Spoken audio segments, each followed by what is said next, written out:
وادي الجلاش معايا اهو، وادي الصينيه التانية. هاي يا حلوين، النهارده هنعمل اكله ما يختلفش عليها اتنين، ودايما بنعملها في المناسبات وفي ايام كتير قوي من ايام الاسبوع. من نص كيلو لحمه مفرومه هنعمل حوالي 25 قطعه جلاش. هقول لكم بعمله ازاي وازاي بيطلع مورق وطري وفي نفس الوقت طعمه زي العسل.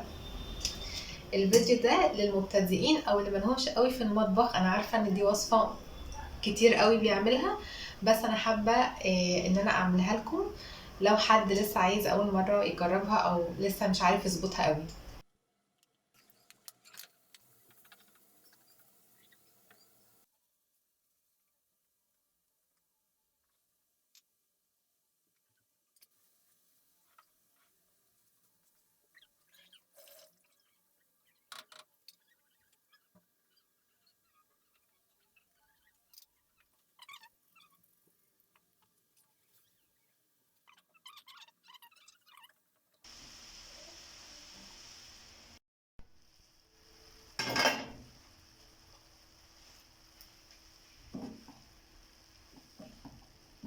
اول حاجه بحب احضرها هي الصواني، فانا معايا الصينيه دي مستطيله وصينيه مربعه.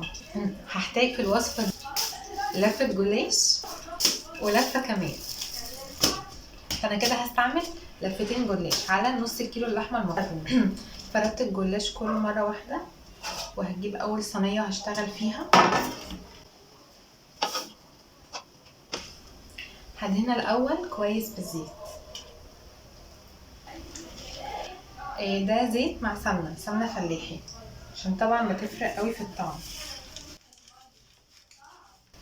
واحلى حاجه في الوصفه دي ان احنا نستعمل صينيه مستطيله او مربعه، بتكون اسهل قوي في الفرد. بصوا بقى، انا عارفه ان في ناس بتحب تعمله تقطع الجلاش وتحطه عشان يكون اسرع واسهل، وفي ناس بتفرد ورقه ورقه. انا بالنسبه لي لا بعمل الطريقه دي ولا بعمل الطريقه دي، انا باخد كل ورقتين مع بعض. بحب الطريقه بتاعه فرد الورق اكتر من ان انا اقطعه، بصراحه بحسه بيطلع احسن. فانا باخد كل ورقتين وبدهن ما بينهم سمنه كويس وزيت، بحط ميكس سمنه على زيت او بالشكل ده.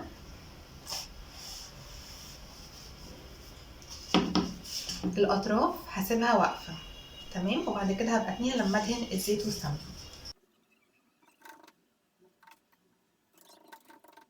بعد كده هدهن الاطراف هتني الاطراف، وهكذا هنحط بقى الورقتين التانيين. قولولي بقى وانتوا بتعملوا الاكل بتحبوا تسمعوا حاجه ولا بتحبوا تشتغلوا في هدوء؟ عشان انا من نوع الناس اللي بحب اسمع حاجه او ادندن اي حاجه مع نفسي، وهكذا. تمام.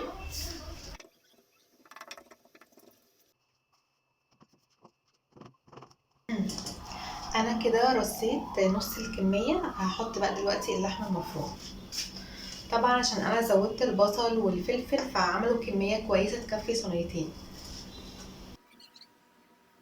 عايزه اقول لكم ريحه اللحمه حلوه قوي بجد. انا بحب قوي ريحه اللحمه المتكسره، والفلفل يعني مديلها كده طعم ونكهه مميزه.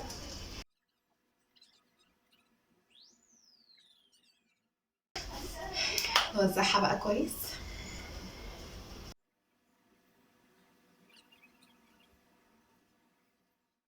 عايزه اقول بالهنا والشفا اللي هيعملها مقدمه، وهنعيد نفس اللي عملناه تاني. كل ورقتين مع بعض وما بينهم بدهن سمنه بزيت. طبعا لو مفيش سمنه وحابين تعملوها بزيت بس مفيش مشكله، ولو حابين تعملوها بسمنه بس برده مفيش مشكله، بس علشان ما تبقاش تقيله قوي فبقى يبقى سمنه وزيت احسن مع بعض. هنقطع بقى الجلاش الاول كده.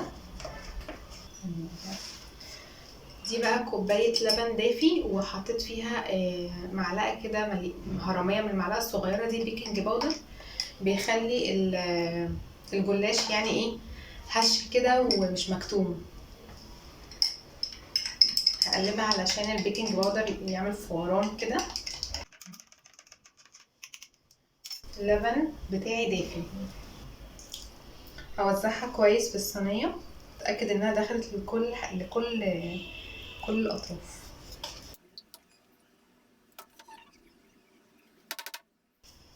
بقى كده ده شكلها.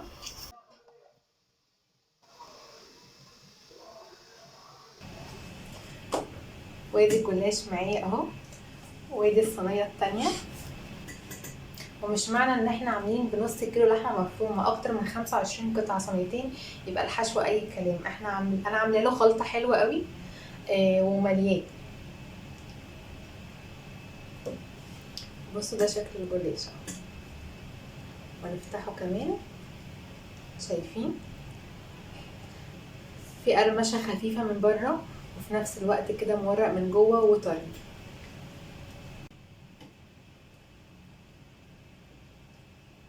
عايزه تدوقي؟ تعالي.